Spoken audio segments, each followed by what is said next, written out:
ఉండవు, కేవలం పాఠాలే చెప్పాలి. లెర్నింగ్ అవుట్కమ్స్ పైన ఎక్కువ శ్రద్ధ పెట్టాలని చెప్పాను.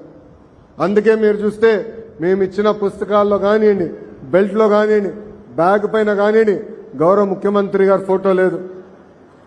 రాజకీయ పార్టీలు రంగులు లేవు. రాజకీయాల గేట్ బయటనే, పాఠశాల లోపల అడుగు పెట్టేదానికి లేదని మేము నిర్ణయం తీసుకుంటాం జరిగింది.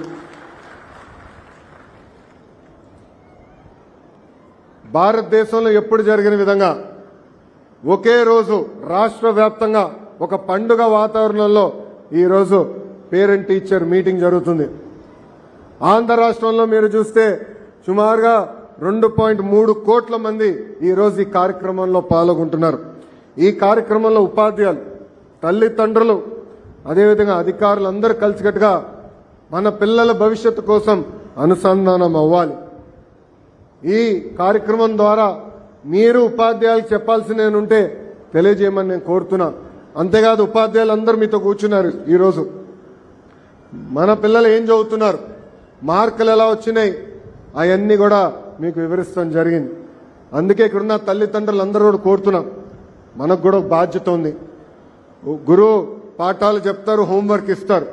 ఇంటికి వచ్చిన తర్వాత ఆ హోంవర్క్ సక్రమంగా చేస్తున్నారా లేదా అని చూసుకోవాల్సిన బాధ్యత మనందరిపైన ఉంది. అంతేగాని ఇంటికి వచ్చారు కనుక ఫోన్లు మటుకిస్తే ఫోన్లకు బానిసలు అవుతారు తప్ప మన పిల్లలు చదువులో పైకి రాలేరు. అందుకే బాధ్యత కూడా తల్లిదండ్రుల పైన ఉందని ఈ సభాముఖంగా మీకు చెప్తున్నాం. ఇంతేకాకుండా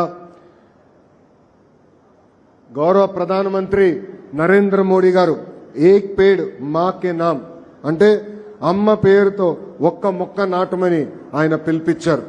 ఆ పిలుపు మేరకు నాకు అన్న సమానమైన పవన్ అన్న ఆంధ్ర రాష్ట్రంలో 1 కోటి మొక్కలు నాటాలని ఆయన సవాల్ ఇస్తున్నారు.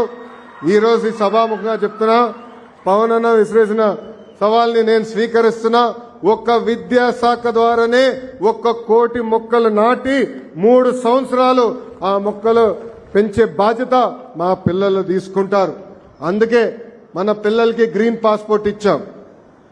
ఆ గ్రీన్ పాస్పోర్ట్ లో ప్రతి సంవత్సరం మొక్క పెరిగిందా లేదా, 3 సంవత్సరాలు అయిన తర్వాత హెడ్ మాస్టర్ గారు ఆ గ్రీన్ పాస్పోర్ట్ లో సంతకం పెడతారు. ఎందుకంటే మన పిల్లలకు బాధ్యత పెరగాలి. మొక్క చూసుకుంటూ అనేది ఒక పవిత్రమైన బాధ్యత. ఆ బాధ్యత పెంచేదానికి ఈరోజు మన పిల్లలకి గ్రీన్ పాస్పోర్ట్ కూడా ఇస్తాం జరిగింది.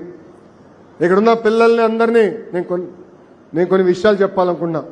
నా జీవిత ప్రయాణంలో నేను ఎన్నో నేర్చుకున్నా, 5 మీతో పాలు పంచుకోవాలనుకుంటున్నా. మొదటిది, రోడ్ లెస్ ట్రావెల్డ్ పైన మనం నడక చేయాలి. అంటే అందరూ ఒక దారి వెళ్తే మనం ఇంకొక ప్రత్యేకమైన దారి మనం ఎంచుకోవాలి. దీనికి నేను రెండు ఉదాహరణలు ఇస్తాను నా జీవితంలో. మొదటిది, 2019లో గౌరవ ముఖ్యమంత్రి నారా చంద్రబాబు నాయుడు గారు నువ్వు ఎక్కడ పోటీ చేస్తావంటే ఎప్పుడు గెలవని నియోజకవర్గం నాకు ఇవ్వమని నేను కోరా. ఆ నియోజకవర్గం పేరు మంగళగిరి. 2019లో 5,300 ఓట్లు మెజార్టీతో నేను ఓడిపోయిన రోజు నాలో బాధ ఆవేదన వచ్చింది. కానీ 2వ రోజు నుంచి ఆ బాధ ఆవేదన నాలో కసి పెంచి 5 సంవత్సరాలు కష్టపడి మళ్ళీ అక్కడనే పోటీ చేయాలని, గెలవాలని ఆనాడు నిర్ణయం తీసుకున్నాం.